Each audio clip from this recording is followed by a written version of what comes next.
La novia jamás llegó. 200 invitados murmurando. Un altar vacío. Un hombre humillado en silla de ruedas.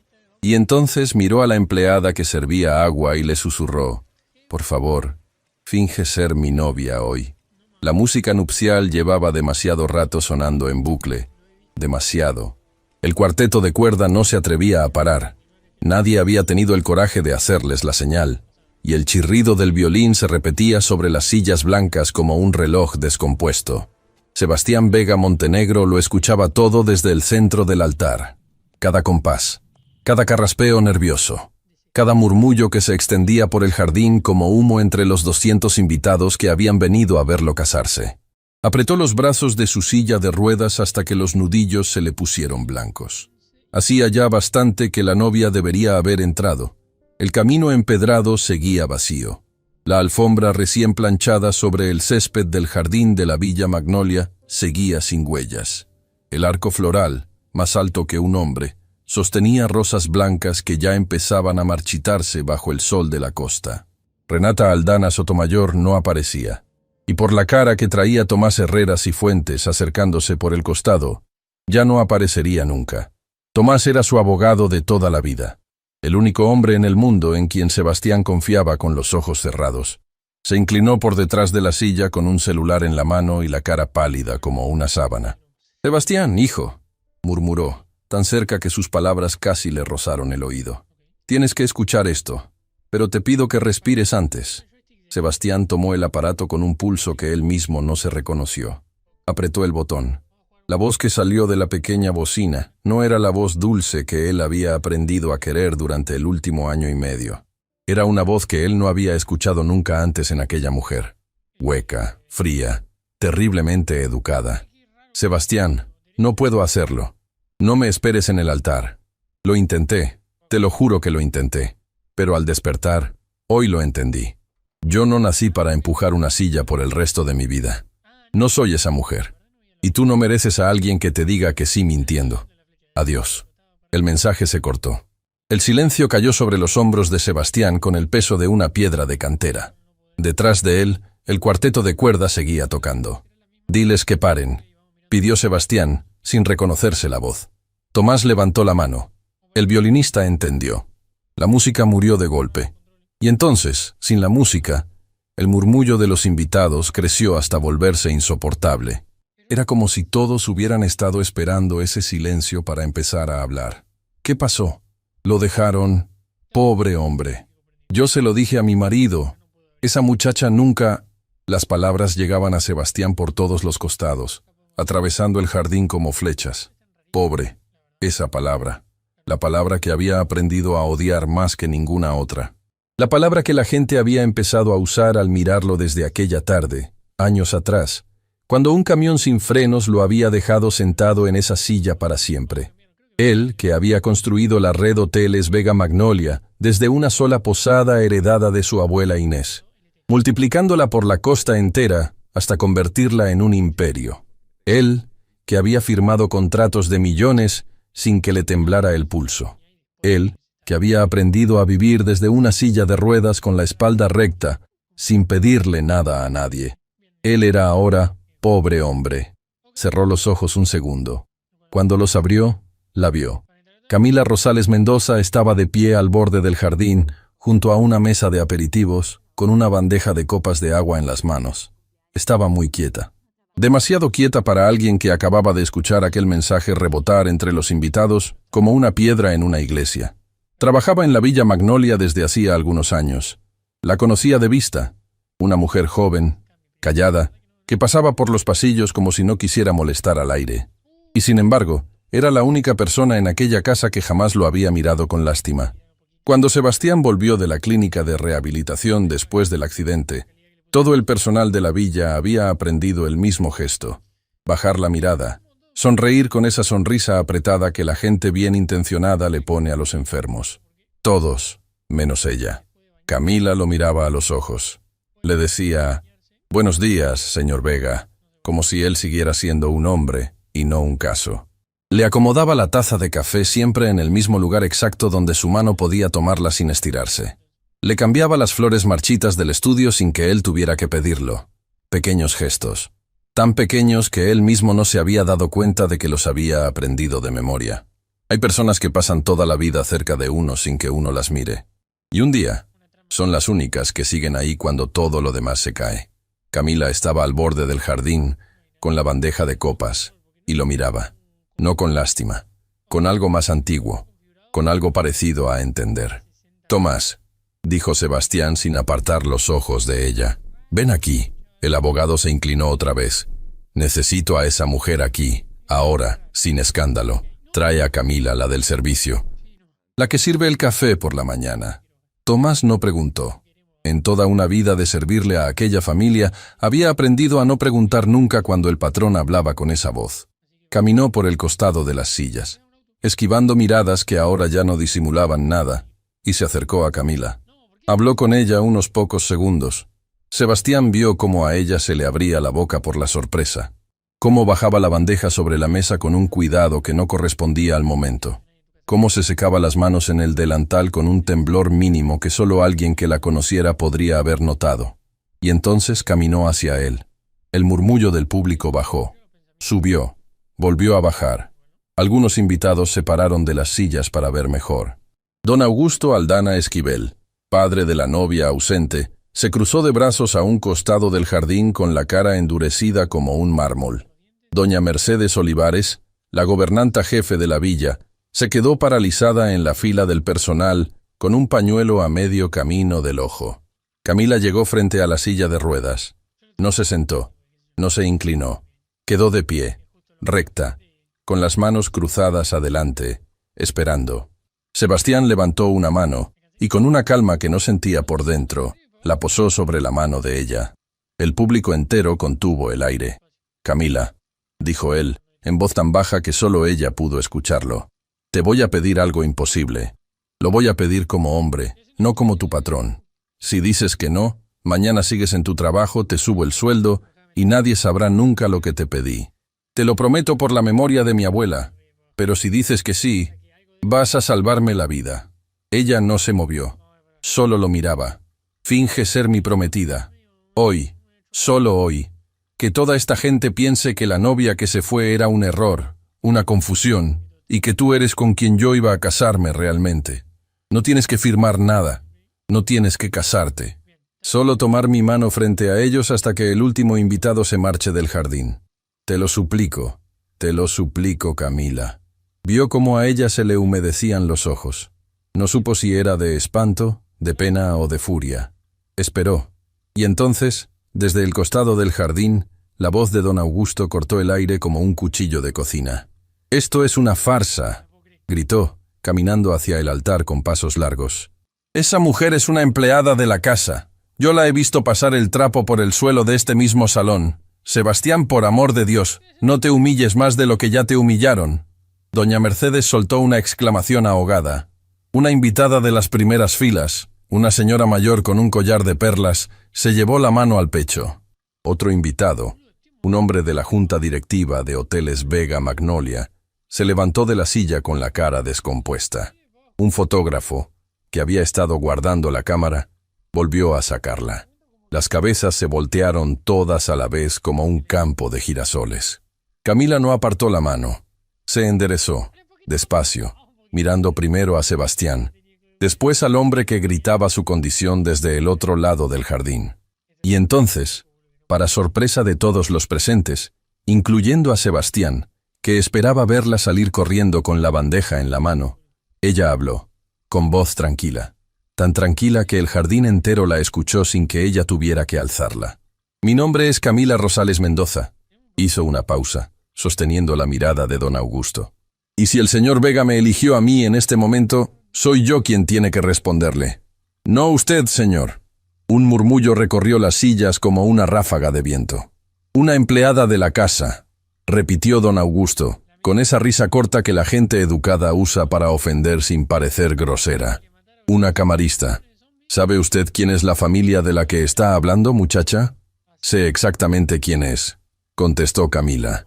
Y algo en cómo lo dijo hizo que don Augusto se quedara muy quieto.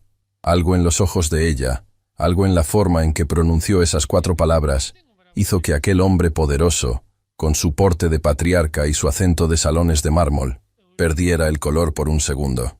Sebastián la miró. Hubo una fracción de instante en que vio a una mujer que él no había conocido nunca en aquella villa. No la del café. Otra, más antigua, más vasta. Algo en los hombros de Camila se enderezó como si llevara años esperando justamente este instante. Ella bajó la mirada hacia él, le apretó la mano. Y delante de todos, delante de los 200 invitados, de los fotógrafos que ahora disparaban en ráfaga, del padre de la novia ausente, de doña Mercedes que ya lloraba sin disimulo, del cuarteto de cuerda paralizado en el costado, del sol de la costa que empezaba a inclinarse, Camila Rosales Mendoza dijo fuerte y claro: sí. El jardín entero se quedó sin aire por un instante. Luego empezó un aplauso confuso, vacilante, alguien que no sabía si era el aplauso correcto. Otro lo siguió, otro más, hasta que el sonido de las palmas se volvió un río torpe, conmovido, mezclado con risas nerviosas y con algunos invitados que no sabían si estaban viendo el final de un escándalo o el principio de algo mucho más grande. Sebastián cerró los ojos. Por primera vez en mucho tiempo, sintió que volvía a respirar.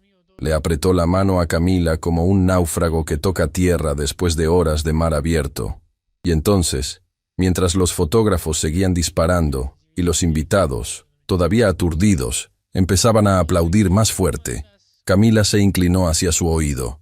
Lo hizo con una sonrisa serena para las cámaras, pero las palabras que le susurró nadie más las escuchó. Acepto, señor Vega, pero hay algo que usted tiene que saber sobre Renata Aldana. Algo que descubrí hace tiempo limpiando un cuarto de esta casa.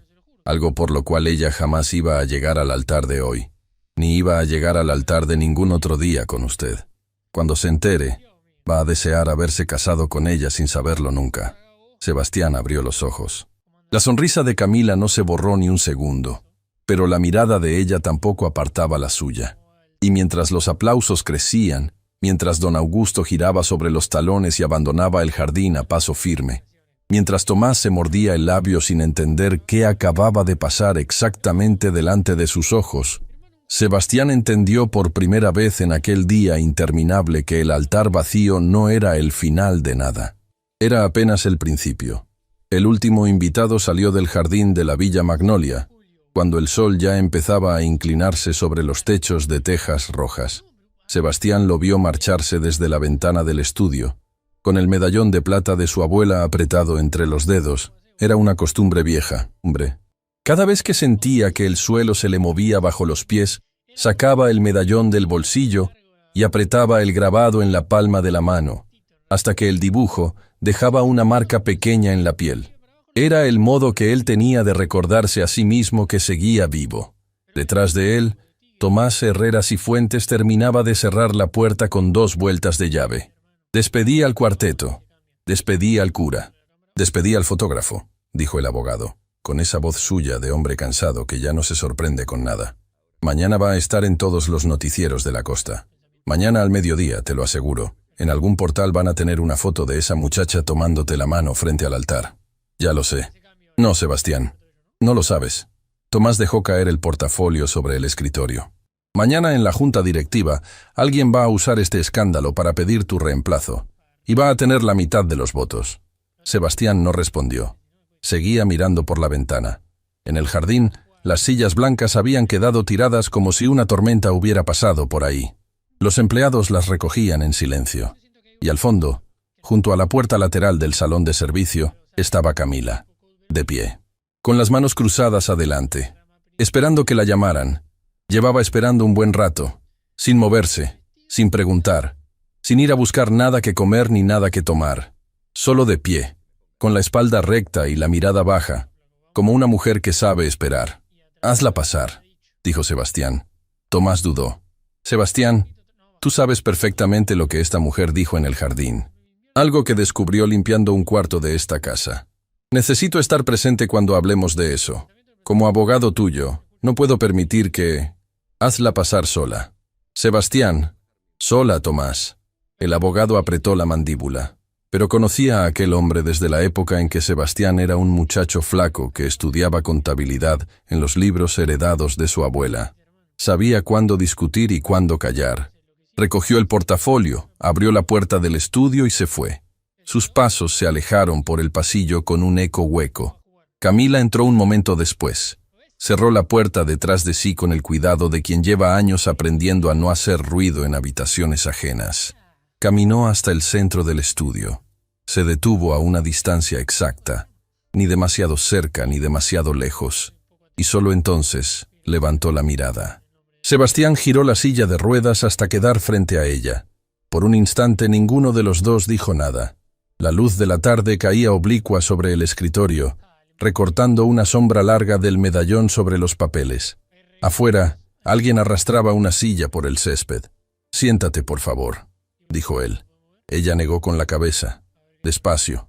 Si me siento, señor Vega, voy a ponerme a llorar. Y no quiero ponerme a llorar delante de usted hoy». Sebastián dejó pasar un segundo. Después, asintió. «Entonces quédate de pie. Pero quédate». Hubo otro silencio. Un silencio diferente del primero. Un silencio que ya no estaba lleno de jardín, ni de invitados, ni de cámaras. Era el silencio de dos personas que de pronto habían quedado solas en una habitación con algo enorme en el medio. «Camila, antes de hablar de lo que tú dijiste en el oído», empezó Sebastián midiendo cada palabra, «quiero que escuches algo. Lo que pasó ahí afuera no fue justo para ti. Yo te puse en una situación que ninguna mujer debería pasar. Te usé como un escudo delante de 200 personas. Y por eso, antes que nada, te pido perdón. De hombre a mujer». Ella parpadeó. No esperaba aquello. Probablemente esperaba un patrón despachando órdenes.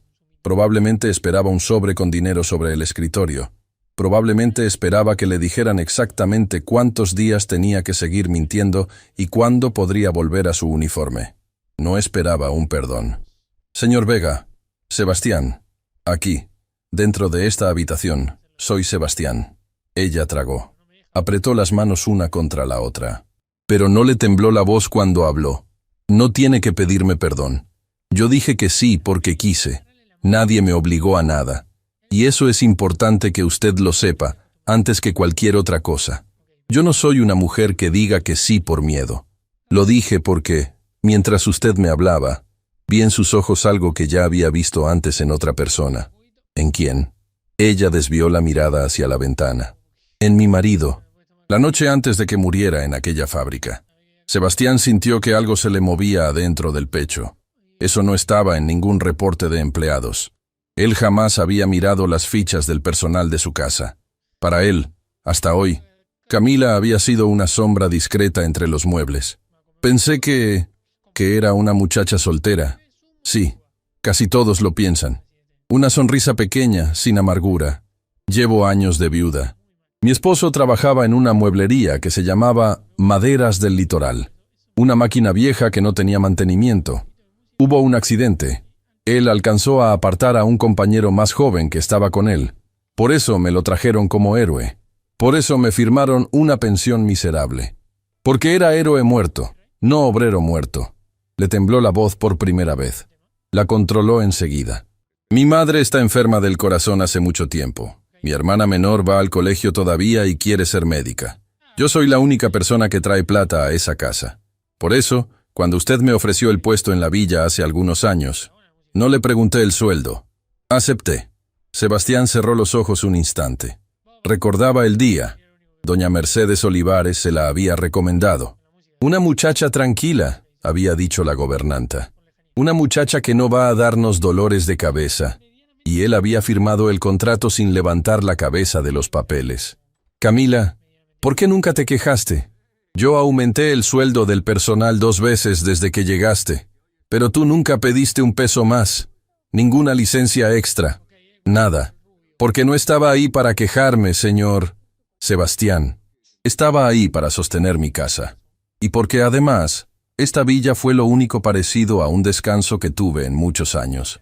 Sebastián la miró de verdad, por primera vez, y se dio cuenta de que aquella mujer no era apenas la del café por la mañana, ni la de las flores cambiadas en el estudio. Era una mujer que había aprendido a sostener el mundo entero sobre los hombros sin pedir aplausos. «Quiero proponerte un trato», dijo él.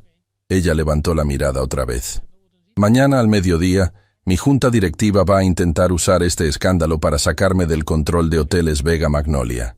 Llevan tiempo queriéndolo. La cadena tiene 15 hoteles de la costa, 2 en el interior, y vale más de lo que tú o yo podemos contar.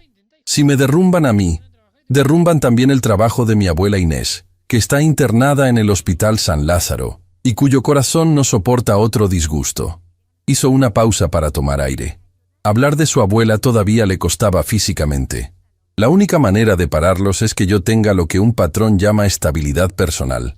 En palabras claras, que yo aparezca con una mujer del brazo. Que esa mujer se siente en la primera fila de la próxima gala de caridad de El Mirador. Que asista a la cena anual de la Junta. Que me visite a mi abuela en el hospital y la abuela la conozca. Que las fotos de hoy no sean de un hombre humillado, sino de un hombre que cambió de mujer en el último segundo y eligió bien. Señor Sebastián, yo no sé caminar por una gala de caridad. Yo sirvo el agua en esas galas. No me siento en la mesa. Por eso te elegí. Hizo girar el medallón entre los dedos. La gente que sirve el agua en una gala ve cosas que la gente sentada en la mesa no ve. Y yo necesito una mujer que vea, no una mujer que pose. Camila se quedó muy callada. El trato es este, siguió él. Un tiempo. No más del estrictamente necesario para neutralizar a la Junta. Tú vas a aparecer a mi lado en los actos públicos. Vas a vivir, durante ese periodo, en el ala de huéspedes de la villa, no en la habitación del personal. Vas a aprender lo que tengas que aprender. Tomás se ocupará de eso. Yo, a cambio, voy a cancelar la deuda de la casa de tu madre con el banco. Voy a costear el tratamiento cardíaco de tu madre con el mejor equipo médico. Y voy a pagar la carrera completa de medicina de tu hermana Lucía, en la universidad que ella elija, hasta el último libro. Camila se llevó una mano a la boca. Es demasiado. No lo es. Tú me salvaste hoy delante de 200 personas y delante de mi propia junta directiva. Estoy poniendo precio a algo que no tiene precio. Y aún así, te estoy pagando menos de lo que vales. ¿Aceptas? Hubo un silencio largo. Camila bajó la mirada hacia el medallón que él tenía en la mano. Después la subió hasta los ojos de él y respondió con la misma calma con que había respondido en el jardín. Acepto, pero con 2 condiciones. Dilas. La primera, cuando esto termine, sea cual sea el final, yo vuelvo a mi casa. No quiero quedarme aquí. No vine a esta villa a buscar marido. Vine a trabajar. Sebastián asintió con la cabeza. Hecho. La segunda. Durante este tiempo que vamos a estar juntos, usted no me toca. Ni para las fotos, ni delante de la gente, ni en privado. Mi mano sobre la suya, sí. La suya sobre la mía, sí. Eso ya lo aceptamos hoy en el altar. Pero nada más. No soy una mujer de adornos rápidos. No vine al mundo para serlo. Sebastián la miró durante unos segundos largos. Y después, despacio, con una seriedad casi solemne, le contestó. Hecho, te doy mi palabra. Por la memoria de mi abuela. Ella respiró hondo. Pareció que se le caía un peso enorme de los hombros. Entonces, estamos de acuerdo. Estamos de acuerdo, repitió él. Y por un instante, le sonrió. Fue una sonrisa pequeña, oxidada. Una sonrisa que no había usado en mucho tiempo. A Camila se le movió algo en la cara cuando la vio. Pero entonces ella se enderezó. Caminó hasta el escritorio. Apoyó las palmas sobre la madera oscura. Y lo miró con otra cara. Una cara que no era la del trato, sino la de lo que había prometido contarle desde la oreja, en el altar. Sebastián, antes de seguir adelante con esto, hay algo que tiene que escuchar. No voy a vivir bajo este techo, ni siquiera fingidamente, sin habérselo dicho. Habla. Hace algunos meses yo limpiaba el cuarto de huéspedes del ala oeste. La señorita Renata se hospedaba ahí cuando venía a quedarse fines de semana. Aquella tarde ella había salido temprano. Yo estaba aspirando la alfombra debajo de la cama cuando golpeé con la aspiradora una caja de zapatos que estaba debajo del colchón. Hizo una pausa. Tragó saliva. La caja se abrió. Cayeron papeles. Yo iba a guardarlos sin mirar. Pero mientras los recogía, vi una palabra. Un nombre. El nombre de su empresa, Sebastián. Hoteles Vega Magnolia. Y al lado, una firma que yo conocía de oír el nombre en esta casa. La firma del padre de ella, don Augusto Aldana Esquivel. Sebastián sintió que el medallón se le ponía frío en la mano. ¿Qué decían esos papeles, Camila? Ella lo miró. Y respondió con una voz tan baja que él tuvo que inclinarse adelante para escucharla. No soy una mujer estudiada para entender un papel de empresa, Sebastián. Pero leí lo suficiente para entender una cosa. En aquella caja había documentos firmados por don Augusto, donde se hablaba de cuándo iba a venderse esta cadena suya, como si fuera un trato ya hecho. Y la fecha de venta era posterior a la fecha de su boda con Renata. Hubo un silencio de hielo dentro del estudio. Me atrevo a decirle, terminó Camila con la voz todavía baja, que la señorita Renata no lo dejó hoy porque usted está en una silla. Ese mensaje fue una mentira, Sebastián. Lo dejaron hoy porque ya tenían firmado el día en que su empresa iba a dejar de ser suya. Y era un día en que usted ya tenía que estar casado con ella. Afuera, el último empleado terminó de arrastrar la última silla. Adentro, Sebastián cerró el puño sobre el medallón hasta sentir que el grabado le dolía en la palma. Por la ventana, la sombra del jardín ya empezaba a alargarse sobre la pared del estudio. Y Sebastián entendió, por segunda vez en aquel día, que el altar vacío no había sido el final de nada. Era apenas el primer movimiento de una guerra que él, hasta hacía 5 horas, ni siquiera sabía que estaba peleando. Habían pasado algunos días desde la tarde del altar vacío. La Villa Magnolia parecía la misma de siempre por fuera. Los jardineros podaban los rosales, el portón blanco se abría y cerraba con su crujido habitual.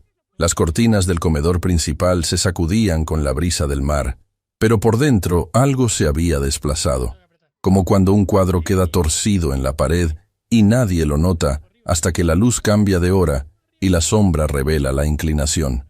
Camila Rosales Mendoza estaba en el ala de huéspedes, junto a la cómoda, cuando aquella sombra se hizo visible.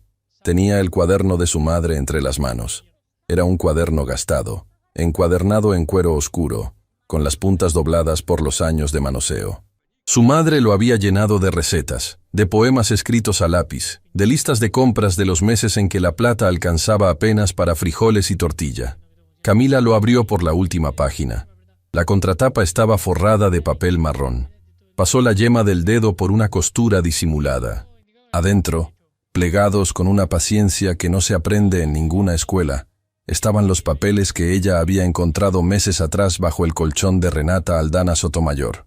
Camilita, hija. La voz vino desde la puerta. Camila cerró el cuaderno con un movimiento natural y lo dejó sobre la cómoda. Doña Mercedes Olivares entró con un vestido en una mano y una caja de zapatos en la otra. La gobernanta había servido a aquella villa por 30 años. Había planchado pañuelos para doña Inés Vega cuando la abuela todavía caminaba por los pasillos. Había visto crecer a Sebastián desde niño. Tenía esa autoridad doméstica que las casas viejas otorgan a quien lleva tiempo barriendo sus rincones. Te traje lo que vamos a usar esta noche para la gala. ¿Te ayudo con el peinado? Yo me arreglo sola, doña Mercedes. No se preocupe. ¿Estás nerviosa? Un poco. Es la primera vez que entro a un sitio de esos por la puerta principal. Mercedes la observó con una sonrisa tibia. Camilita, hija. Sé que lo que pasó la otra tarde fue muy raro. Pero entre tú y yo, el señor Vega te ha hablado de algo más. De los Aldana, de papeles, de empresa, de algún asunto privado. Camila no levantó la vista del vestido. El señor Vega solo me ha hablado de la gala, doña Mercedes. Dice que tengo que sonreír y dejar a Tomás contestar las preguntas. Nada más. Bien, bien. Mercedes se quedó un momento más de la cuenta junto a la cómoda. Sus ojos se posaron, casi sin querer, sobre el cuaderno gastado. ¿Es de tu madre, ese cuaderno? Sí, señora. Qué lindo guardar las cosas de los que se nos van. Mercedes le acarició el brazo con la misma ternura que se le da a un perro, al que se acaba de envenenar. Yo te dejo el vestido. Bajan en 1 hora. Cuando la gobernanta cerró la puerta, Camila se quedó muy quieta. Tomó el cuaderno otra vez. Lo deslizó dentro de su bolso pequeño, y se prometió a sí misma que aquel cuaderno no iba a quedarse a solas en aquella habitación ni un minuto más. Fue entonces cuando llamaron a la puerta de nuevo. Esta vez con un golpe distinto, más bajo, con los nudillos. Adelante. Sebastián Vega Montenegro entró con la silla de ruedas. Cerró la puerta con la mano, sin pedir ayuda.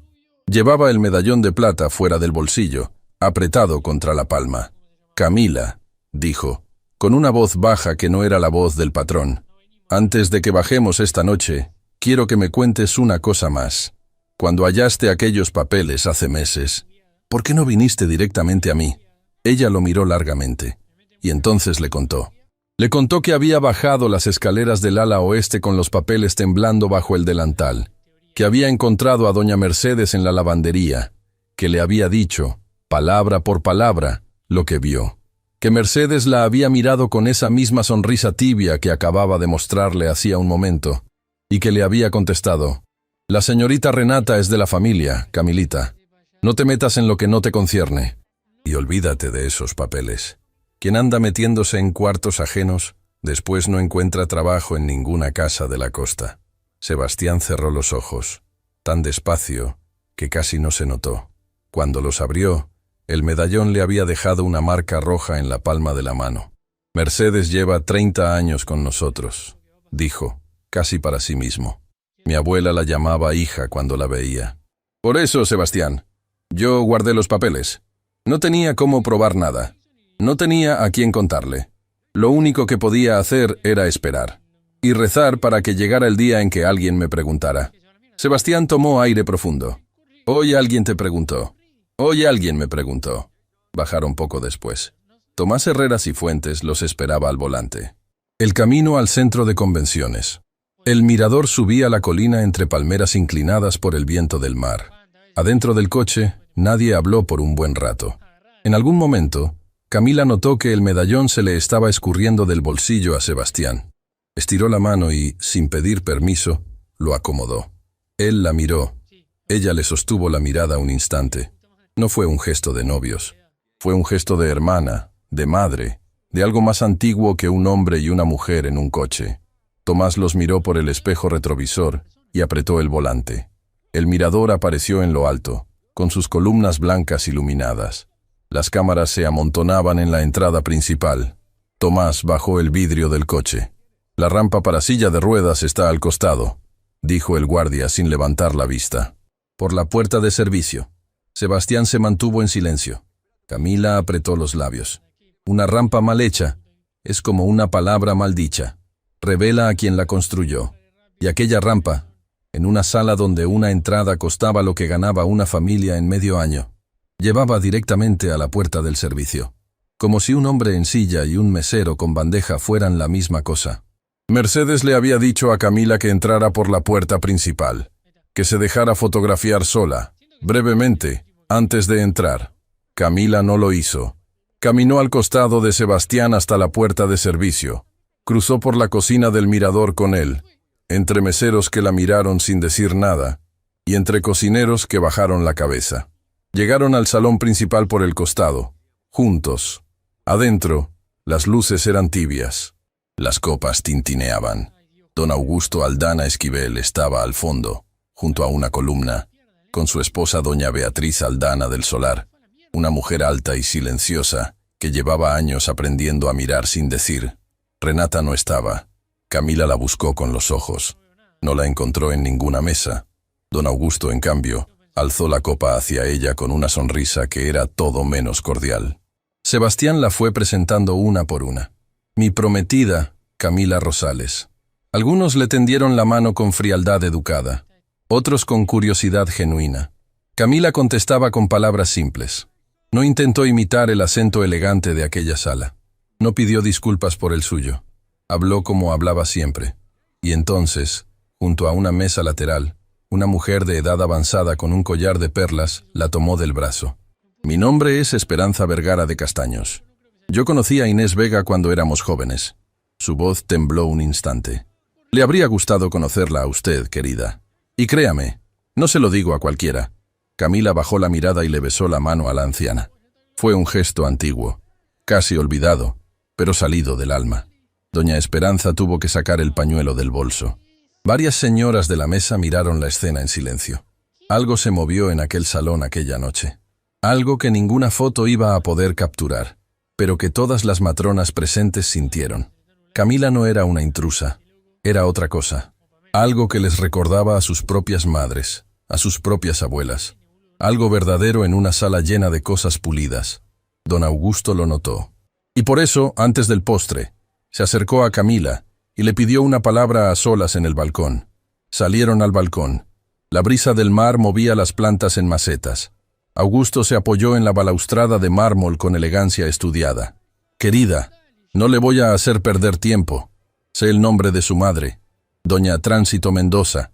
Sé que está en la lista de espera del Hospital San Lázaro por una válvula cardíaca. Sé que su hermana menor, Lucía, sueña con entrar a la Facultad de Medicina y que sin beca no llega». Sonrió con dientes blanquísimos. «Yo soy un hombre con muchas amistades, en muchos lugares. Una palabra mía, querida, y una lista de espera puede volverse mucho más larga de lo que el corazón de su señora madre tiene de tiempo». Camila no se movió, no bajó la mirada, no alzó la voz, lo dejó terminar. Y cuando él calló, ella habló con una calma que el balcón entero pareció escuchar. «Señor Aldana, mi madre llegó a esa lista porque su corazón se cansó de aguantar todo lo que la vida le puso encima. No por usted. Y va a salir de esa lista cuando le toque. No porque usted lo decida. Yo lavo platos, señor. No lavo conciencias. La suya. Hágasela usted mismo». Después le hizo una inclinación pequeña, casi cortesana, y volvió adentro. Don Augusto se quedó solo en el balcón con la copa temblando en la mano. En el coche de regreso, Sebastián habló por primera vez en mucho rato. «Camila, eso que le dijiste en el balcón, lo escuché todo. Tomás puso un grabador pequeño en tu bolso, por seguridad. Lo perdono, si me perdonas tú a mí». Ella sonrió cansada hacia la ventana. «Bien hecho». Tomás carraspeó al volante. «Sebastián, hay algo más. Mientras ustedes estaban allá adentro, recibí una llamada del personal de seguridad de la villa. La cámara del ala de huéspedes registró que alguien entró al cuarto de la señorita Camila durante la gala. Estuvo ahí cerca de 20 minutos. Revisó cada cajón. Levantó el colchón. Buscó por todas partes. A Camila se le heló la sangre, hasta que recordó. Sonrió. «¿Quién, Tomás?», preguntó Sebastián. Tomás la miró por el espejo retrovisor antes de contestar. «Doña Mercedes Olivares». Sebastián cerró los puños sobre el medallón. 30 años. 30 años de servicio. La mujer que su abuela Inés llamaba hija. La traidora vivía dentro de los muros de la propia villa. Camila abrió el bolso. Sacó el cuaderno gastado de cuero oscuro. Lo posó en su regazo. «No va a hallar nada en mi cuarto», dijo con una voz tranquila. «El cuaderno de mi madre va conmigo a todas partes. Donde voy yo, va él». Sebastián la miró. Y por primera vez desde el accidente que lo había dejado en aquella silla, desde la mañana del altar vacío, desde el día en que le dijeron «pobre hombre» por primera vez en su vida, soltó una risa breve, real, como un hombre que vuelve a respirar. El coche subió la última curva de la colina hacia la Villa Magnolia. Las luces del portón aparecieron al final del camino, y entonces Tomás frenó en seco. En la puerta de la villa, debajo de la luz amarilla de la lámpara de entrada, había una figura esperando, vestida con un abrigo largo, de pie, sola, sin coche en el camino, como si hubiera llegado caminando desde el infierno. Renata Aldana Sotomayor había vuelto, y los esperaba. Renata Aldana Sotomayor estaba bajo la lámpara amarilla del portón de la Villa Magnolia, con un abrigo largo que parecía no abrigarla. Tenía el cabello recogido con prisa. Tenía los labios partidos. Tenía un bolso de cuero pequeño junto a los pies, como si hubiera caminado mucho hasta llegar ahí. Y, sobre todo, tenía una cara que Sebastián Vega Montenegro no le había visto nunca antes en todo el tiempo en que había creído conocerla. Tenía la cara de una mujer asustada. Tomás Herrera Cifuentes apagó el motor del coche. Nadie habló dentro del vehículo durante varios segundos. El medallón de plata seguía apretado en la palma de Sebastián. Camila Rosales Mendoza, en el asiento trasero, sostenía el cuaderno gastado de su madre contra el pecho como un escudo. «Tomás», dijo Sebastián con la voz baja, «bajen el portón eléctrico. No la dejen entrar a la propiedad. Yo voy a hablarle desde aquí». «Sebastián». «Desde aquí, Tomás». El abogado obedeció. Bajaron del coche. Camila se quedó 2 pasos detrás. Sebastián movió la silla de ruedas hasta detenerse delante del portón cerrado. Renata estaba al otro lado, separada de él por el enrejado de hierro forjado. «Sebastián», dijo Renata. Le tembló la voz. «Necesito hablarte. Por favor, no tengo a dónde más ir esta noche». «Mandaste un audio diciendo que no querías empujar mi silla», respondió él sin levantar el tono. Esta es mi silla. Vine en ella. Habla. Renata cerró los ojos un instante. Cuando los abrió, estaban llenos de lágrimas. Y fue entonces, exactamente en ese instante, cuando Sebastián entendió algo que el medallón le venía gritando desde días atrás. Él había convivido años con esta mujer. Había planeado un casamiento con ella. Y no había aprendido nunca a distinguirle el llanto verdadero del llanto ensayado. Pero Camila, que apenas la había visto pasar 2 veces por los pasillos de la villa, supo, sin moverse, sin decir nada, lo que él tardó años en sospechar. Esas lágrimas son de las que sirven para algo, murmuró Camila, casi sin abrir los labios. Tomás también lo notó. Apretó la mandíbula y dio un paso atrás, de manera que su grabadora pequeña, escondida en el bolsillo interior del saco, quedara apuntando hacia la voz de Renata. Sebastián, mi padre me obligó a irme aquella mañana, dijo Renata desde el otro lado del portón. No fui yo te quiero. Yo iba a casarme contigo. Pero él me amenazó. Me dijo que si entraba al jardín, él iba a desheredarme. Yo huí porque tuve miedo. Pero ahora vine a contártelo todo. Vine a ayudarte. ¿A ayudarme? Sé cosas, Sebastián. Sé lo que mi padre planeó contra ti. Sé los nombres de los miembros de tu junta directiva que firmaron con él. Sé las cuentas en las que iba a entrar la plata de la venta. Te lo cuento todo. Pero tienes que dejarme entrar esta noche. Tienes que protegerme. Si mi padre se entera de que estoy aquí, esto se acaba mal para mí. Hubo un silencio. Sebastián miró el portón. Miró a Tomás. Miró a Camila.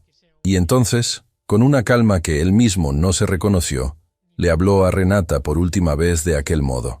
Renata, vas a dormir esta noche en el Hotel Mirasol del centro. Tomás te paga la habitación con su tarjeta. Mañana al mediodía, tú y yo nos vemos en las oficinas de mi abogado. Si lo que dices es verdad y vienes con pruebas, voy a estudiarlo. Si no, no vas a volver a verme nunca. Esta es la única oferta que te voy a hacer. Sebastián, por favor. El Hotel Mirasol queda a 15 minutos. Tomás te llama un coche. Tomás ya estaba pidiéndolo desde el celular. Renata cerró los puños contra el portón. Por un segundo Camila pensó que la mujer iba a gritar. No gritó. Se mordió el labio. Recogió el bolso pequeño del suelo y caminó hasta el borde de la calle a esperar el coche, con los hombros muy rectos. Cuando el coche se la llevó, Sebastián abrió la palma de la mano. El medallón le había dejado 2 marcas rojas, una al lado de la otra, como 2 golpes pequeños en el corazón. Tomás, dijo, sin apartar los ojos del lugar donde había estado Renata. Esta noche, en la villa, no duerme nadie del personal habitual. Que se vayan todos a sus casas con un día libre pagado. Quiero la villa vacía esta noche. Solo Camila, tú y yo. Y doña Mercedes también. Que la villa la vea irse. Sin escándalo. Mañana decidimos qué hacer con ella. Hecho. Más tarde, dentro del estudio, Sebastián desplegó sobre el escritorio los papeles del cuaderno gastado de Camila. Eran apenas 3 hojas mecanografiadas, un membrete sobrio, una firma reconocible al pie. Tomás los leyó con los lentes en la punta de la nariz. Los releyó. Después se quitó los lentes y se masajeó los ojos. Sebastián, esto solo no alcanza para hundir a don Augusto, pero sí alcanza para una cosa, para pedirle al juzgado mercantil una medida cautelar que congele la operación. Si presento esto mañana a primera hora, nadie puede vender ni una silla de la cadena Hoteles Vega Magnolia hasta que se aclare todo. Hazlo. Voy a necesitar el cuaderno como custodia de la prueba. Camila negó con la cabeza. ¿El cuaderno? No. Llévese los papeles. El cuaderno se queda conmigo. Tomás la miró. Entendió. Asintió con la cabeza. Hecho. Cuando Tomás salió del estudio, Sebastián y Camila quedaron solos. Afuera había empezado una llovizna pequeña que pegaba en los vidrios de la ventana sin hacer apenas ruido. Camila, dijo Sebastián, mañana al amanecer voy al Hospital San Lázaro. Mi abuela Inés tuvo una mala noche, según el mensaje que me llegó hace 1 hora. ¿Quieres venir conmigo? Ella se sorprendió. ¿Yo? Pero su abuela ni me conoce. ¿Te conoce? La enfermera de planta le mostró las fotos que salieron en los noticieros del altar. Hace 3 días que mi abuela me pide hablar contigo. Yo no quería traerte mientras todo esto estaba tan crudo. Pero hoy ya no puedo seguir aplazándolo. Si tú no quieres ir, no pasa nada. pero te lo pregunto. Voy. A primera luz del día siguiente, salieron rumbo al hospital. La llovizna había parado. El cielo estaba lavado y limpio sobre los techos de la costa. El Hospital San Lázaro era un edificio de 3 plantas, blanco, austero. La habitación de doña Inés Vega quedaba en el último piso, con vista a un patio interior con una palmera vieja. Cuando Camila empujó la silla de Sebastián hasta dentro de la habitación, se quedó parada en el umbral. Doña Inés era una mujer pequeña, frágil, con el cabello recogido por una enfermera con dedos cariñosos. Tenía los ojos celestes muy claros. Tenía una vía intravenosa en la mano. Y tenía, al cuello, un medallón de plata exactamente igual al de su nieto. «Acércate, mi niña», dijo la abuela. Su voz era apenas un hilo, pero firme. «Acércate sin miedo». Camila se acercó. Tomó la mano libre de la anciana. Doña Inés le retuvo los dedos con una fuerza sorpresiva para una mujer en su estado. «Yo conocí a tu madre», dijo de pronto la abuela. A Camila le dio un vuelco en el pecho. «¿A mi madre, señora?» «Doña Tránsito Mendoza». «Sí. Cuando yo era joven y todavía caminaba, hacía obra social en una casa de costura para mujeres de barrio del puerto. Tu madre estuvo ahí un tiempo. Tenía las manos más finas de toda la sala. Cosía florcitas con un primor que yo no he visto en otra mujer. Y un día tuvo que dejar las clases porque se le enfermó el marido. Nunca pude pagarle todo lo que ella me regaló de su tiempo». Le apretó los dedos otra vez. «Me alegra que la vida me la haya devuelto en su hija». Camila tuvo que llevarse la mano libre a la boca. Sebastián miró a su abuela, después a Camila, después al techo blanco, tragando saliva en silencio. Hay coincidencias que no son coincidencias. Hay vidas que sin que uno se entere, llevaban décadas tejiendo un encuentro. «Mi niña», dijo doña Inés, mirándola a los ojos. «Mi nieto te eligió delante de 200 personas en un altar. Yo no estaba ahí, pero he vivido lo suficiente para saber una cosa. Cuando un hombre, en el peor momento de su vida, mira a una mujer y la elige sin saber casi nada de ella, no es porque esté loco. Es porque esa mujer, sin haber dicho una palabra, ya se le había hecho casa adentro. ¿Tú entiendes lo que te estoy diciendo?» Camila asintió con la cabeza, sin poder hablar. «Cuídamelo», pidió la anciana. «Y cuídate tú, que mi nieto no tiene a nadie más, y tú tampoco». Doña Inés sacó entonces, de debajo de la almohada, un sobre de papel beige. Se lo entregó a Sebastián. «Esto es para ti, hijo. Si todo se complica más, tú lo abres. Si no se complica, lo guardas, y se lo das algún día a tus hijos. Yo no sé qué me queda de tiempo, pero quiero que esté en tu mano antes de cualquier cosa». Sebastián tomó el sobre. Le besó la frente. Camila les dejó un momento solos y salió al pasillo a respirar. En el pasillo del último piso, junto a la ventana que miraba al patio interior, había una silla de plástico para acompañantes. Camila se sentó. Apretó el cuaderno de su madre contra el regazo. Pensó en doña Tránsito, en su casa pequeña del barrio del puerto. Pensó en las manos finas de costura de las que la abuela acababa de hablarle. Pensó en su hermana Lucía durmiendo en una cama angosta, con un libro de biología abierto sobre la cara. Pensó en su marido, en el hombre joven que había salido un día a la fábrica y nunca había vuelto, y sin querer, soltó una lágrima en silencio. Una mano le tocó el hombro. Era Tomás. Había llegado al hospital. Tenía la cara descompuesta. «Camila, ¿Sebastián está adentro?» «Sí. Necesito que entres conmigo. Tengo que decirles algo a los dos juntos». Volvieron a la habitación. Tomás cerró la puerta con cuidado para no perturbar a la anciana, que se había quedado dormida con la mano sobre el pecho. «Sebastián, Camila, la medida cautelar que presenté esta mañana se aceptó. La cadena Hoteles Vega Magnolia queda congelada para cualquier operación de venta hasta nueva orden judicial». Tomás respiró. «Pero no vine solo a traer eso. Cuando salí del juzgado me esperaba alguien afuera, una persona que pidió hablar conmigo en un café cercano. Vino sin abogado, sin escolta, sin nada». «¿Quién, Tomás?» El abogado se mojó los labios secos. «Doña Beatriz Aldana del Solar, la esposa de don Augusto, la madre de Renata». Sebastián no se movió. «¿Y qué quería?» «Quería contarme algo, Sebastián. Sobre el accidente que te dejó en esa silla». El silencio en la habitación se volvió tan denso que se escuchó la respiración pausada de doña Inés en la cama. Camila sintió que el cuaderno le temblaba en las manos. Sebastián posó la palma sobre el medallón, que ahora ya no le dolía solo en la palma. Le dolía adentro, como si por primera vez entendiera qué cosa había estado guardando todos esos años en aquella pieza pequeña de plata vieja. «Tomás», dijo, con una voz que ya no era la voz del patrón, ni la del prometido, ni la del nieto. Era la voz de un hombre que de repente entendía que su vida entera le había sido contada al revés. «Repíteme eso despacio, despacio». Tomás respiró hondo. «Aquel camión sin frenos, Sebastián, el que te dejó en esa silla. Doña Beatriz dice que no fue un accidente. La habitación del hospital quedó en un silencio que ni doña Inés, dormida con la mano sobre el pecho, alcanzaba a llenar.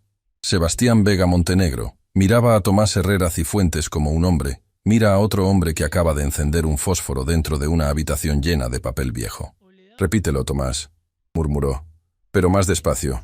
Tomás sacó una libreta del bolsillo interior del saco. La abrió en una página marcada con un lápiz. «Doña Beatriz Aldana del Solar pidió encontrarse conmigo sola, sin escolta, sin chofer. Llegó en un coche público hasta la cafetería Arenas del Sur, junto al juzgado. Pidió un té. No se lo tomó. Me dijo, palabra por palabra, lo siguiente: que aquel camión que cruzó delante de tu coche en la curva de la subida al mirador, hace algunos años, no era un camión de empresa. Era un camión alquilado 2 días antes, a nombre de un hombre que ya está muerto. Un chofer al que pagaron en efectivo. Beatriz dice que estaba en la sala cuando su esposo cerró el trato». Sebastián cerró los ojos. Por un instante, la habitación entera se le movió, como si la silla de ruedas, después de años de quietud, hubiera tropezado con un escalón invisible. Camila se acercó, le posó una mano en el hombro. No dijo nada, solo dejó la mano ahí. Sebastián tomó aire profundo y la dejó. «Tomás», dijo abriendo los ojos, «¿por qué Beatriz vino a contar esto justo hoy? Llevamos años». «¿Por qué hoy?» «Porque Renata no era la primera novia, Sebastián. Y porque lo que iba a pasar contigo después de la boda no era solo perder la cadena hotelera. Era perder mucho más. Habla». Tomás se inclinó. Su voz bajó tanto que Camila tuvo que aproximarse para escucharlo. «Doña Beatriz dice que su esposo, don Augusto Aldana Esquivel, había firmado un contrato con un grupo extranjero. No solo iba a venderles la cadena, iba también a hacer que la directiva te declarara mentalmente incapaz para los negocios después del casamiento, alegando trauma post-accidente y depresión. Renata firmaría como esposa autorizada. Te internarían en una clínica psiquiátrica privada en el interior, indefinidamente. La fortuna entera, la cadena, la villa, todo, pasaría al manejo conjunto de Renata y de su padre durante años». Camila se llevó la mano libre a los labios. «Yo», empezó Sebastián. Tuvo que detenerse. Le costaba dar aire a las palabras. «Yo me iba a quedar en una clínica el resto de mi vida». «Sí», dijo Tomás. «Doña Beatriz dice que ese era el plan completo. Y dice más. Dice que ella accedió durante años.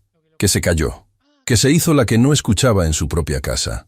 Pero que cuando Renata volvió anoche a la villa con el cuento de que su padre la había obligado a huir, Beatriz entendió una cosa. Su hija ya no estaba siendo usada por Augusto. Su hija ya estaba siendo Augusto. Y por eso, por primera vez en 40 años de matrimonio, Beatriz tomó un coche público sin avisarle a nadie y vino a buscarme». Sebastián guardó silencio durante un buen rato.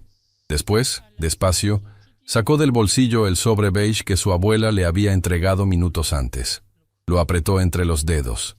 «Mi abuela me dijo que abriera esto si todo se complicaba más», murmuró. «Yo creo que el momento es ahora, Tomás».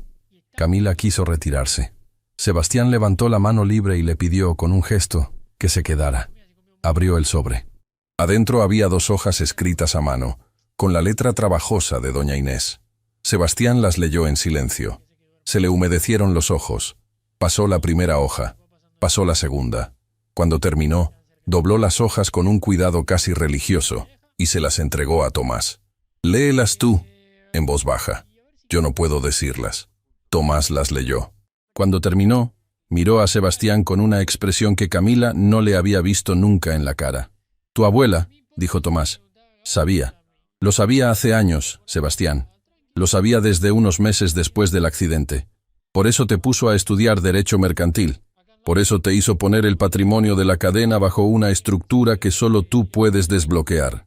Por eso nunca quiso que te casaras con Renata Aldana, aunque jamás te lo dijo en voz alta. Sebastián se llevó las dos manos a los ojos. Se quedó así un instante largo. Cuando bajó las manos, Camila vio una lágrima caer sobre el pantalón de él. Una sola.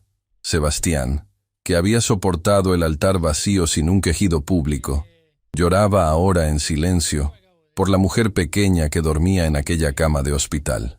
«Mi abuela me protegió», murmuró.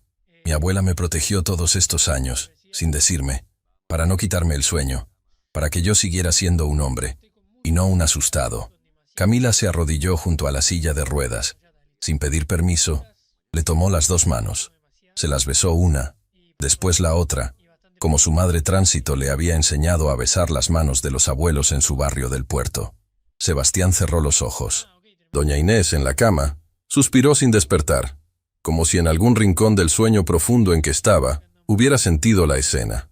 Volvieron a la Villa Magnolia al final de la tarde. La villa estaba vacía, tal como Sebastián había pedido. Solo el guardia del portón, lejano, cuidaba la entrada.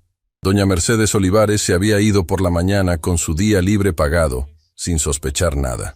Tomás se encerró en el estudio con 3 carpetas. Camila se quedó con Sebastián en el salón principal, y entonces sonó el timbre del portón. Tomás miró por la cámara de seguridad. «Es doña Beatriz», dijo. «Pidió venir esta tarde para entregar documentación. Llegó antes de lo previsto. Hazla pasar». Doña Beatriz Aldana del Solar entró en el salón con el aire de una mujer que ya no espera nada de la vida, y por eso, justamente por eso, ha decidido decir la verdad. Llevaba un bolso viejo de cuero. Sebastián le ofreció asiento. Camila le acercó un vaso de agua sin que nadie se lo pidiera. Beatriz tomó el vaso con manos que temblaban, no de miedo, sino de cansancio acumulado durante décadas. «Sebastián, hijo mío», dijo, mirándolo a los ojos. «Yo conocí a tu abuela cuando éramos 2 jóvenes en bailes de provincia. Inés se casó por amor con un hombre que la respetó hasta el último día. Yo me casé por conveniencia con un hombre que nunca me respetó. Esa es toda la diferencia entre tu vida y la mía». Abrió el bolso. Sacó un sobre. Sacó un segundo sobre. Sacó un cuaderno de tapas duras, marcado con goma elástica, y los puso uno al lado del otro sobre la mesa baja del salón. «Este sobre tiene los nombres de los miembros de tu junta directiva, que aceptaron sobornos de mi marido. Hay 6. 3 de ellos son cabeza visible. Los otros 3 son votos de complemento». Tocó el segundo sobre. «Aquí están los recibos de los pagos en efectivo al chofer del camión. Mi marido los guardó por seguridad propia. Yo los copié hace meses cuando supe que podía pasar lo del casamiento». Tocó el cuaderno. «Aquí está mi puño y letra. Una declaración firmada y fechada de mi mano. Si tu abogado la presenta, yo la sostengo en juzgado. No me corro». Tomás abrió las 2 carpetas. Empezó a comparar nombres. La cara se le endureció más con cada hoja que pasaba. Pasó 5 minutos en silencio. Cuando terminó, miró a Sebastián. «Sebastián, esto es completo. Con esto no hay solo medida cautelar. Con esto hay imputación penal. A tu junta, a don Augusto, y lamentablemente también a Renata, porque firmó papeles sabiendo lo que firmaba». Beatriz cerró los ojos. Una sola lágrima cayó sobre la mesa baja. «Mi hija va a tener que responder ante la justicia. Lo sé. Para eso vine». Sebastián la miró. La miró largo rato. «Doña Beatriz», dijo, despacio, «yo no soy juez. No me toca a mí decidir lo que pase con su hija. Pero le digo una sola cosa, mujer a mujer con mi prometida aquí presente». Camila levantó los ojos, sorprendida por la forma del nombramiento. Si su hija hubiera entrado al jardín aquella mañana del altar, sería una mujer aún peor de la que es hoy. Porque hubiera empezado una vida entera de mentir cada día al lado mío, hasta el día en que decidiera firmar mi internamiento. La que la salvó a ella, esa mañana, fue justamente la que ella desprecia. La empleada que sirvió el agua. Esta mujer. Camila bajó la mirada. Beatriz no la apartó. «Lo sé, hijo», dijo en voz baja. «Yo lo sé. Cuando vi en el noticiero la foto del altar, cuando vi a Camila tomarte la mano sin saber siquiera quién eras tú en realidad, supe que mi hija acababa de perder algo que ya nunca iba a recuperar. La oportunidad de ser una mujer buena. Hubo silencio. Después, Beatriz hizo algo inesperado. Se levantó. Caminó hasta donde estaba sentada Camila. Le tomó las dos manos, igual que Camila había tomado las de Sebastián horas antes en el hospital. «Tu suegra», dijo Beatriz, con la voz quebrada. «Jamás vas a tenerla. Pero permíteme, esta tarde, ser por un minuto la mujer mayor que te diga. Gracias. Gracias, Camila, por sostener a este hombre cuando los míos lo estaban tirando al pozo. Gracias por ser lo que mi hija no quiso ser. Que la vida te lo devuelva. Yo, desde la sombra que me queda, voy a pedírselo cada día». Camila se mordió los labios para no llorar. Apretó las manos de Beatriz. No dijo palabra. Cuando Beatriz se fue, Tomás cerró el portón de la villa con doble vuelta. Volvió al salón. Sebastián seguía mirando la mesa baja con los 3 documentos. «¿Tomás?», dijo, sin levantar la vista. «Mañana al mediodía Renata se sienta en tu oficina, según el acuerdo que le hicimos anoche. Quiero que vaya yo también. Quiero verla a la cara una última vez.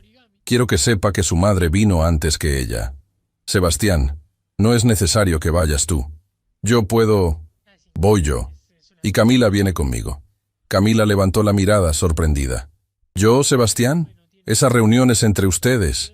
Esa reunión es entre la mujer que casi me mete en una clínica para siempre y el hombre al que ella creyó que podía mandar al fondo del pozo. Tú vienes porque tú eres la que vio antes que nadie. Tú vienes porque tu palabra, en esta historia, ya pesa más que la de cualquiera». Camila tragó. «Voy». Esa noche, Tomás se quedó trabajando hasta la madrugada en el estudio. Sebastián durmió poco. Camila, en el ala de huéspedes, sostuvo el cuaderno de cuero de su madre contra el pecho y no logró dormir tampoco. En su cabeza giraba la frase que Beatriz le había dicho al despedirse, ya en la puerta, en voz tan baja que solo ella la había escuchado. «Camila, hija, cuídate. Cuando un hombre como mi marido se ve perdido, se vuelve más peligroso, no menos». Al día siguiente, a primera hora, Tomás recibió una llamada en el celular que casi le hace soltar la taza de café. Era el director general del Hospital San Lázaro. «Señor Herrera, necesito que el señor Vega venga inmediatamente. Tuvimos una situación esta madrugada con la habitación de doña Inés Vega». Tomás sintió que le bajaba un frío. ¿Está bien?» «Ella está bien. Pero alguien intentó entrar a su habitación durante la noche, fingiendo ser personal médico.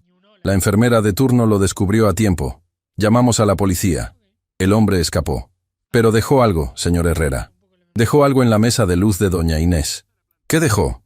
El director del hospital tardó un momento en responder. «Una invitación de boda, señor Herrera. La invitación original del casamiento que no se realizó. Y encima, escrito con marcador rojo, una sola palabra. Diga, próxima». La reunión extraordinaria de la Junta Directiva de Hoteles Vega Magnolia fue convocada para el mediodía siguiente, en el último piso de la torre corporativa del centro de San Esteban del Mar. Tomás Herrera Cifuentes la pidió formalmente esa misma madrugada. Apenas terminó la llamada del director del Hospital San Lázaro. Apenas escuchó la palabra escrita en marcador rojo sobre la mesa de luz de doña Inés Vega. Sebastián Vega Montenegro no durmió esa noche. Camila Rosales Mendoza tampoco. A primera hora del día, antes de salir hacia la torre, ella entró al estudio de la villa con 2 tazas de café y una fotografía vieja en la mano. «Antes de que bajemos, Sebastián, hay algo que tengo que enseñarte». Le puso la fotografía sobre el escritorio. Era una foto en blanco y negro, gastada por los años, con una esquina doblada. En la imagen aparecía un hombre joven, en uniforme de obrero, junto a una bandera pequeña de un sindicato textil. Detrás del hombre joven, fácilmente reconocible aún siendo un cuarto de siglo más joven, estaba don Augusto Aldana Esquivel. Esta foto la encontré junto a los papeles, debajo del colchón de la señorita Renata. Estaba metida adentro de un sobre amarillo. Yo no entendí entonces lo que significaba. Anoche, mientras no podía dormir, recordé el nombre del sindicato de la bandera. Es un sindicato textil, que mi suegra mencionó muchas veces. El sindicato del que mi marido oyó hablar toda su vida. Sebastián la miró sin parpadear. ¿Tu marido? Joaquín Beltrán Cardona. Camila pronunció el nombre como quien saca una piedra del fondo de un bolsillo. Joaquín trabajó toda su vida en mueblería. Sí, pero su padre fue obrero textil. Y todos los obreros textiles de esta costa saben una historia que nunca se cuenta en voz alta. Hace muchos años, un líder sindical fue golpeado al salir de una asamblea. Quedó con una pierna que ya no le funcionó nunca más. La policía dijo que había sido un asalto. Los obreros sabían que no. Los obreros sabían quién había mandado a aquellos hombres, pero nadie tenía nada para probarlo. Sebastián tomó la fotografía con la mano que tenía libre. El joven obrero de la foto es ese mismo hombre, y atrás suyo, la persona que la gente del sindicato nombraba en voz baja como el responsable, es don Augusto. La señorita Renata guardaba esa foto sin saber, posiblemente, todo lo que significaba. Tal vez la encontró en una caja de su padre y la apartó porque le pareció un trofeo. Pero en esta costa, Sebastián, esa foto vale más que cualquier documento de empresa. Esa foto, mostrada en el lugar correcto, deja a don Augusto sin amigos. Sebastián guardó la foto en el portafolio junto a los documentos. Se inclinó hacia Camila. La miró con la calma profunda de un hombre que acaba de entender que la mujer frente a él lleva años cargando llaves de puertas que él ni siquiera sabía que existían.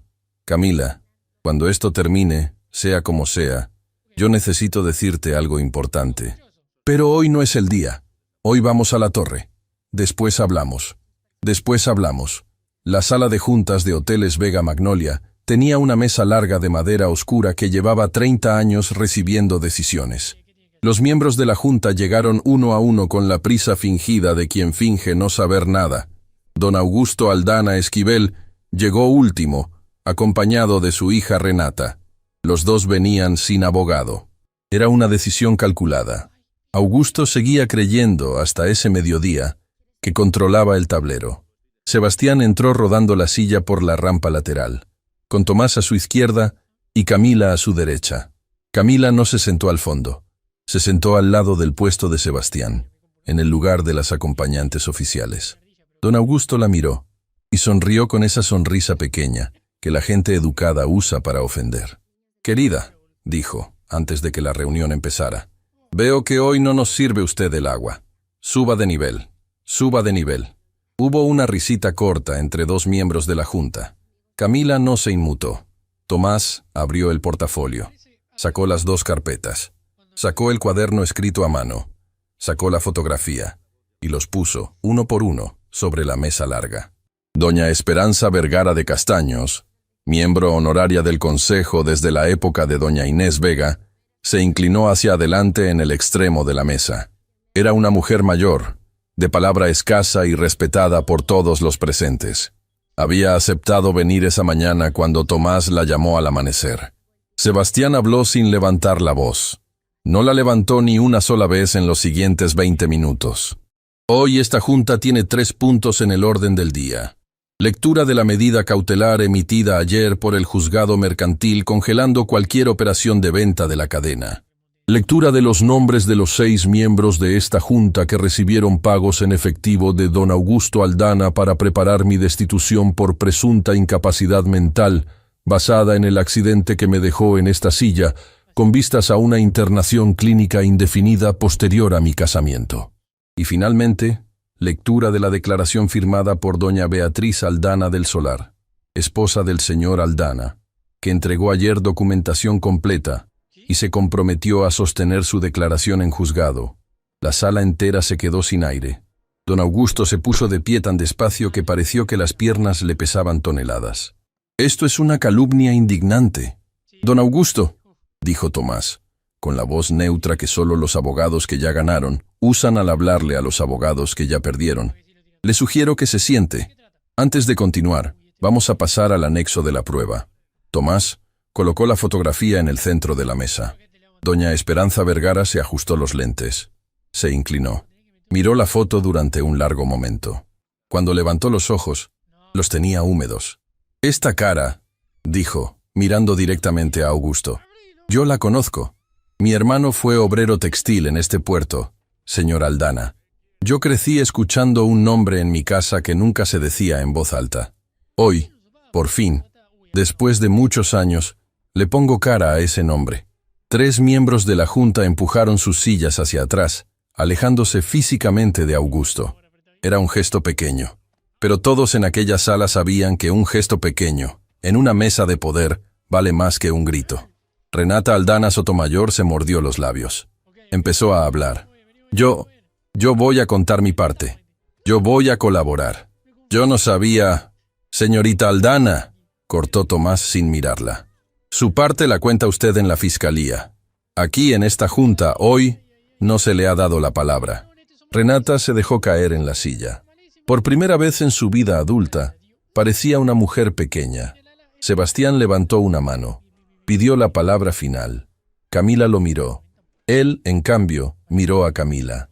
Hay alguien en esta sala que no es miembro de la Junta, ni accionista, ni abogada, pero que tiene más derecho que nadie a decir las últimas palabras de esta reunión. Camila, si quieres, habla. Camila se levantó despacio. Apoyó las manos sobre la mesa larga, igual que las había apoyado sobre el escritorio del estudio aquella primera tarde. Miró a los 6 miembros corruptos. Miró a don Augusto. Miró a Renata. Miró, por último, a doña Esperanza, que la sostenía con una pequeña inclinación de cabeza. «Mi nombre es Camila Rosales Mendoza», dijo con voz firme. «Soy camarista. Trabajo desde hace algunos años en la Villa Magnolia. Lavo platos, sirvo café, cambio sábanas. Nunca pisé una escuela de negocios. Nunca firmé un contrato de millones. Pero hay una cosa que aprendí, cargando bandejas por salones como este. Y hoy la voy a decir delante de todos ustedes. Una sola vez, para que la recuerden». Hizo una pausa pequeña. La sala entera contuvo el aire. «La gente que sirve el agua en una mesa, señores, ve cosas que la gente sentada en la mesa no ve. Y ustedes, durante años, se sentaron en esta mesa creyendo que las personas que servían el agua no tenían ojos. Hoy descubren que sí. Hoy descubren también que esos ojos llevan mucho tiempo guardando lo que vieron, esperando el día correcto para hablar. Hoy es ese día. No vine a humillar a nadie. Vine, simplemente, a devolverles la mirada que ustedes nunca pensaron que les iba a hacer de vuelta». El silencio en la sala se volvió absoluto. Doña Esperanza fue la primera en aplaudir. Despacio. Una vez, otra, otra. El aplauso pequeño se contagió a 3 miembros de la Junta. Después a uno más. Hasta que media mesa aplaudía con una solemnidad extraña. Don Augusto Aldana Esquivel salió de la sala escoltado por seguridad corporativa. Renata salió detrás suyo, llorando sin disimulo. Los 6 miembros corruptos firmaron sus renuncias antes de salir. Tomás los recibió una a una con el sello de la empresa. Cuando la sala se vació, quedaron solos los 3. Sebastián, Camila y Tomás. Doña Esperanza se acercó antes de irse. Tomó las manos de Camila. «Camila, hija, yo no tengo descendencia. Mi marido y yo decidimos hace años destinar parte de nuestro patrimonio a una fundación que paga becas universitarias. Tu hermana Lucía Rosales Mendoza, si aprueba el examen de medicina, tiene desde este mismo mediodía su carrera completa pagada por la Fundación Vergara de Castaños. Sin condiciones, sin firma de tu parte, sin obligación con nadie. Es mi modo de devolverle a tu madre las clases de costura que mi querida Inés nunca alcanzó a pagarle». Camila se llevó la mano libre a la boca. No pudo hablar. Solo asintió con la cabeza, derrotada por aquella ternura. Doña Esperanza la besó en la frente como una abuela. Volvieron a la villa al final de la tarde. Sebastián, en el camino, recibió una llamada del Hospital San Lázaro. Era el mismo director. La voz del hombre temblaba esta vez por motivo distinto. «Señor Vega, su abuela doña Inés despertó hace 1 hora. Está pidiendo verlo. Y dice algo que no entendemos del todo. Repite un nombre. Camila. Y repite una palabra. Capilla. Que vayan los 2 a una capilla. Que es lo único que ella ya quiere ver con sus propios ojos antes de soltar». Sebastián cerró los ojos. Camila, a su lado, se llevó las manos al cuaderno de su madre. Esa noche, en el estudio de la Villa Magnolia, Sebastián abrió por primera vez una carpeta que su abogado nunca había abierto delante de nadie. Buscó un nombre, llamó a una persona, programó una visita para la mañana siguiente a una capilla pequeña, rodeada de árboles, en las afueras del pueblo. Se llamaba Capilla Nuestra Señora del Rocío. Y entonces, por primera vez en años, marcó él mismo, con su propia mano, un número de teléfono que tenía guardado y nunca había usado. Esperó 2 timbres. Cuando le contestaron, Dijo solo una frase. Doña Tránsito Mendoza, soy Sebastián Vega. Le pido permiso, mañana al amanecer, para ir a buscarla a su casa y llevarla en mi coche a un lugar muy especial. No puedo decirle más por teléfono. Solo le pido que confíe en mí. Y que venga su hija menor, Lucía, también. Hubo un silencio del otro lado de la línea. Después, una voz muy pequeña, muy cansada, muy llena de algo que Sebastián no supo nombrar. Voy, hijo, voy.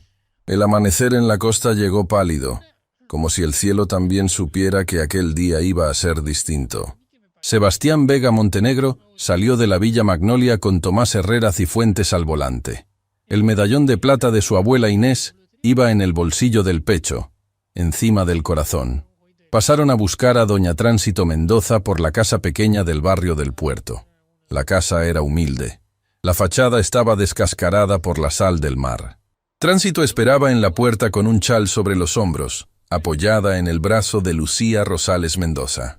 La hija menor de Camila tenía los ojos grandes de una adolescente que todavía no entiende qué hace ahí, pero que aprendió hace tiempo a no preguntar cuando una hermana mayor manda. Sebastián bajó del coche.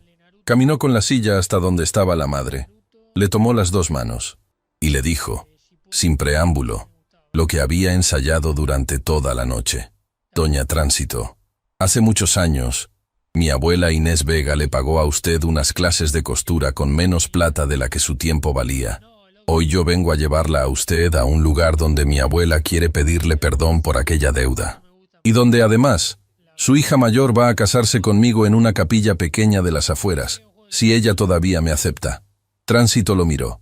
Sebastián vio en aquellos ojos cansados un fondo de luz que el cuerpo gastado no había logrado apagar.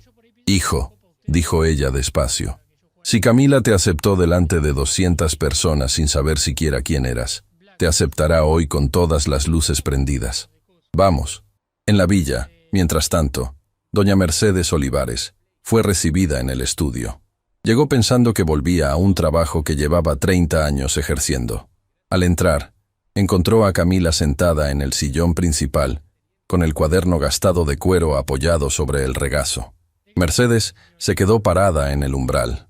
Doña Mercedes, dijo Camila sin levantar la voz. La señora Inés la llamaba a usted hija en otros tiempos. Por respeto a esa palabra, hoy nadie va a denunciarla a la policía. Tomás guardó la grabación de la cámara del ala de huéspedes en una caja fuerte. La caja fuerte se queda cerrada para siempre. Pero usted, doña Mercedes, a partir de esta mañana, no vuelve a poner un pie en esta villa. Nunca más. Su jubilación está depositada. Sus cosas, embaladas. Que la vida le pese lo justo y nada más.